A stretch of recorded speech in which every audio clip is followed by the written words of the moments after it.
Let's welcome in the man of the hour, Dr. Adam Anacone, a clinical assistant professor of kinesiology at the University of Texas at Arlington. He also spent 3 seasons with the Phoenix Suns organization on their sports medicine staff, serving as performance and recovery specialist and the assistant athletic trainer. Dr. Anacone, thank you so much for joining us. How are you today? Uh-oh. Got a little audio. Having an audio issue. Is that better? There we go. Yeah, we go. Thank you for having me. Epic Fail 101. Go ahead. Well, Adam, always good to talk with you. We had caught up last year about, I believe, one of Devin Booker's injuries, but obviously last night, as the world saw, Kevin Durant turned his ankle in pregame warmups. Obviously, a lot of speculation, a lot of concern. As a member of a training staff like you've been, what goes on after a guy turns an ankle like that? What's the process? What's the thought process in trying to determine whether he plays or not? Yeah, I think first and foremost, you want to try to identify the severity of that injury.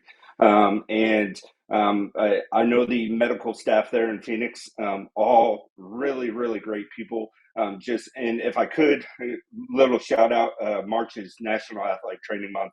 So kudos to Brady, Howe, and Dave Crew, and all of the members of their staff for everything they do for the Phoenix Suns. But, first and foremost, determining the severity. And from there, once you have an idea of the severity of it, it's right into recovery mode. So what can we do to treat this? What can we do to get this player back to participation as healthy, but also as quickly as possible? And sometimes you got to make a decision in terms of, let's take the long road with this because, Phoenix may be going for a championship or what have you. So some of that may factor into it, but at the end of the day, we're just going to do our job and we're going to respond accordingly to what the body is telling us.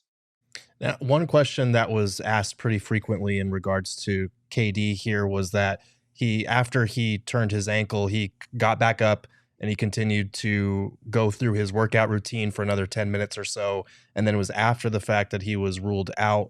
I was just curious. I don't know if this is something that you can tell from afar, but is that a good sign, or is it a situation where maybe swelling happened after the fact, or how would you kind of read into that whole part of it?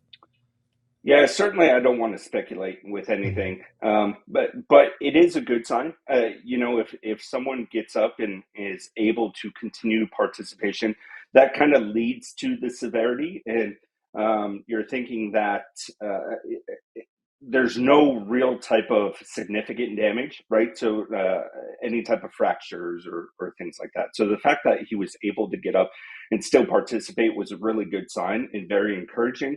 Now, the body reacts differently. Everyone's body reacts differently within that period of time. Swelling, as you had mentioned, could set in, and that could limit motion. Pain could set in. That could be a factor as well. And confidence, right? So if a player doesn't feel confident in their ability to perform because of how the body is responding, that also plays into this as well. So there's a lot of things that go into it. Certainly don't want to speculate in this case, but it is somewhat encouraging, the fact that he got up and was able to participate. So one of the things that obviously is different, like I sprained my ankle back in '97. So advances in medical technology obviously are prevalent now. And before I know the term RICE is used, rest. What was it? RICE, ice, and then compression and elevation. So what could be different now in terms of the old school methods that most of us are privy to that they might have at their disposal to be able to use on him? That whole RICE method, or they even call it PRICE now. So they add a P in front of it for protection, rest, ice, compression, elevation.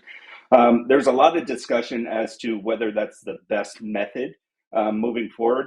There's a new school of thought that looks at active recovery or active healing, where within limits, within pain tolerance and within the body's capabilities, of early motion and early mobility and early stresses to help accelerate the healing process. Now, look, the body's going to take its time. The body's going to do what it has to do. And we haven't had the science to come in and replace what the body does for itself. But what we are seeing, and there's some encouraging studies out there that have shown that if we take more of an active approach in terms of regaining range of motion early on, then that tends to accelerate the process. If we are dealing with swelling for any type of joint, but dealing with swelling, that's really the main culprit of what delays the healing process, because swelling tends to lead to people not moving a joint, and then not moving it leads to stiffness, leads to a longer recovery time. So if we can get that joint moving early on, we have seen really good successes with that active healing and active recovery process. So we got a super chat from one of our viewers right now, Fiend Kicks, and they said Des Cambridge showed up to the ASU game in a walking boot last night, then played 30 minutes and is playing tonight. Boots don't mean what they used to. There was a report that Kevin Durant left the arena yesterday wearing a boot. What does wearing a boot mean? Why would they put him in a boot? Give us kind of insight into that. Yeah, again, I don't want to speculate as to how certain teams function or operate, but there's really two main reasons why you would utilize a boot. Number one, the injury is severe enough that you really want to mitigate any type of motion, which doesn't seem like the case in this aspect. Again, I don't want to speculate, but also it could just be the second component, more of a protective type situation where let's put you in a boot for now because it's easy to control the protection aspect, right? I'm sure he's going to go home. He's going to do what he has to. He's the ultimate professional, so he's going to do what he has to. But there's some environmental factors. You can't control your kids running around. You can't control, running into things. So sometimes putting a boot on is for a protection, not of really yourself in the injury, but protection of other environmental factors as well. And then the third component, I'll throw it in there, is just psychological. Maybe putting a boot on is giving a peace of mind to the athlete until further imaging and further studies can be done to determine the severity of it. So again, I don't really want to speculate. There's a whole slew of methods and reasoning why people may put a boot on and why they may not put a boot on. I think what's important to know is that there's a lot of variability with that, and we just need to trust that the Suns athletic training staff is doing everything possible to protect this injury and going by the textbook. We've heard a lot of talk about grade 1 sprains, grade 2 sprains. Can you explain the difference in this so fans know when we actually find out what is going on, kind of the difference in those? Yeah, the easiest way to differentiate between the different grades, we have grade 1, grade 2, grade 3, and it associates with the ligaments themselves. So grade 1 is basically, if you can see my fingers here, a slight pull of the ligament. Grade 2 is a little bit further pull. Grade 3 is a complete rupture of that, right? So grade 2 is probably a little bit more of a pull. So it's a little bit more severe. And I have seen some reports out there of 4 to 6 weeks. And I certainly want everyone to view that with caution because everyone's body responds differently. For all we know, in individuals, ligament could start in this fashion and then tear a little bit more, and so they may classify it as a grade 2. But we don't have pre and post imaging, right? So that may be a factor into it. And again, I've seen grade 2 ankle sprains come back in 2 weeks. I've seen grade 2 ankle sprains come back in 7 weeks. So everyone responds differently. Again, you have to give kudos to the medical staff with the team and with all teams. They're going to do what's in the best interest of the athlete and the organization. I know this might be a little bit off topic, but because it was Kevin Durant's, home debut, everyone was looking forward to it. And there's this fluke injury. It seems like the end of the world, but we asked Devin Booker about it after the game, and he was saying it's actually more common than you would think. Is that the case in your experience as far as this kind of thing happens all the time, just to maybe make some Suns fans feel a little bit better about it. Yeah. I mean, I can say things like this, especially in basketball, happen all the time, and most of them you don't hear about. So it's a fluke thing. As we talked about earlier, it was encouraging that he got up and still participated. I would kind of fall in line with Book and say, it's not to mitigate anything, and I certainly don't know any of the details, but I think for the average fan out there, you can almost put yourself at ease a little bit, and I say that with caution. My final question is, today Eddie Johnson and myself had a chat, and he said that it actually might be favorable that he got injured right now because he had a previous knee injury, and so I guess he was talking about the antibodies and maybe even the medicine still in the system could help maybe him recover a little faster. Can you affirm that?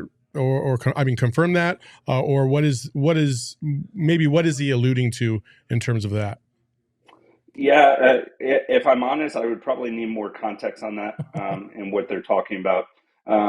But the body is really amazing, and it is the ultimate healer to all types of injuries. And 100%, if you're just coming back from an injury, you may have certain cells and you may have certain enzymes that are accelerating the process. Highly unlikely. So again, I would need more context, but all things are possible, I guess. Gotcha. All right. My last question is, we have had so many people over the last handful of hours since this news came out complain about how athletes are not wearing high top shoes and ankle braces and tape and all the things of that nature. So since you worked for the Suns in the athletic trainer department type of situation, can you break down, is there a legitimate difference between low tops, high tops, ankle braces, tape, all that kind of stuff? There is not. I mean, a lot of people have an opinion on this.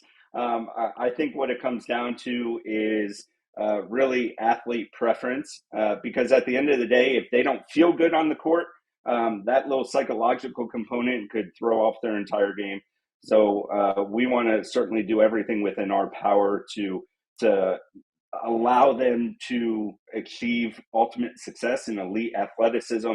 And so they have a say in that. And then when you look at the literature, whether it's taping, bracing, or what have you, it's inconclusive as to anything that will help mitigate ankle sprains or a sprain of a ligament. I will say, if it's going to happen, it's going to happen unless you have some sort of internal device implanted in your ankle that prevents that motion. But even that, I don't think anyone wants to go down that road. Do they make those, and can we get one for Katie and everybody else before the playoffs?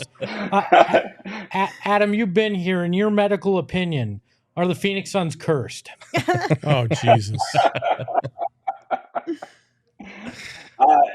I can tell you from experience, they are not cursed. Okay. There we go. You heard it Good. here That's first. You just made a whole bunch of people sigh. That's all that matters. Thank you so much for your time. We really appreciate you joining us and sharing some insight with your background knowledge. So thank you so much. Thank you for having me back. I appreciate it. Thanks, Adam. We'll see you hopefully not in a very soon to talk injuries, maybe something else though.